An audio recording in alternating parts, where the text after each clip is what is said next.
Keisha's a tough act to follow, I'll say that. Hi, my name is Angie, and it is an absolute privilege to speak here today. I know I'm not alone in holding Montalvo close to my heart, but if you'll indulge me, I'd like to share with you what Montalvo means to me. The beginning of my Montalvo story started 12 years ago. In 2006, stage 4 lung cancer gave my father 3 months to live. He lived a healthy life, never smoked, and played tennis every single weekend. Shock doesn't begin to describe how we felt. It was during his chemo treatments when we first discovered Montalvo. The treatment stole his strength and made him sensitive to sunlight.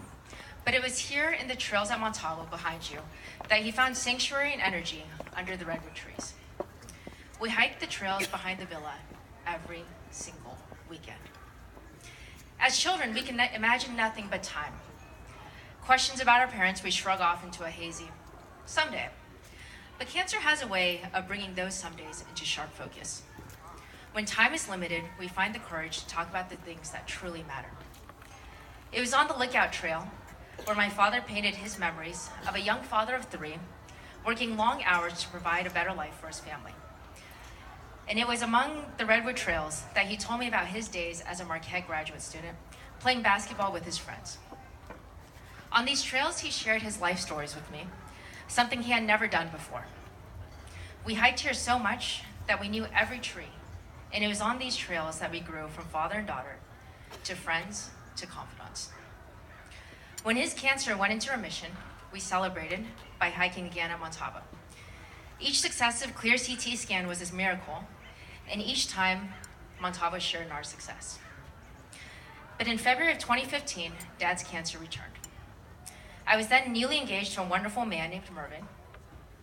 We planned our wedding in 3 very short months to ensure Dad would be in his best spirits. And we knew exactly where we wanted to get married.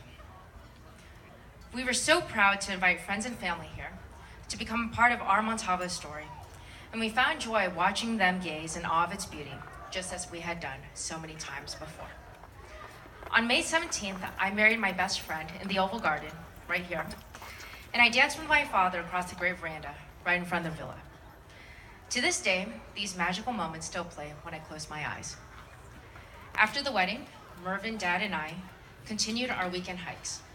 On one hike, Dad asked to recreate our walk down the aisle, and we laughed trying to remember if he stood on my left or on my right side. Mervin waited for us at the very end of the aisle.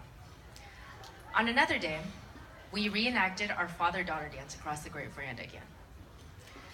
We fought Dad's illness and came to Montalvo as often as we could. Dad braved the trails with his walker, and when that became too much, Mervin pushed Dad's wheelchair. When Dad's condition prevented him from physically coming to Montalvo, we still found ways to return here.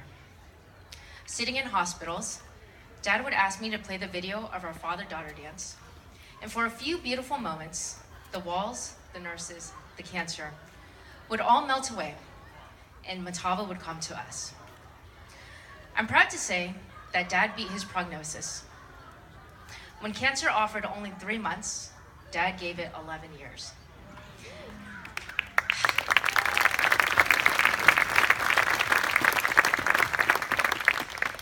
It's almost a year ago now, September 24th, that my father passed away.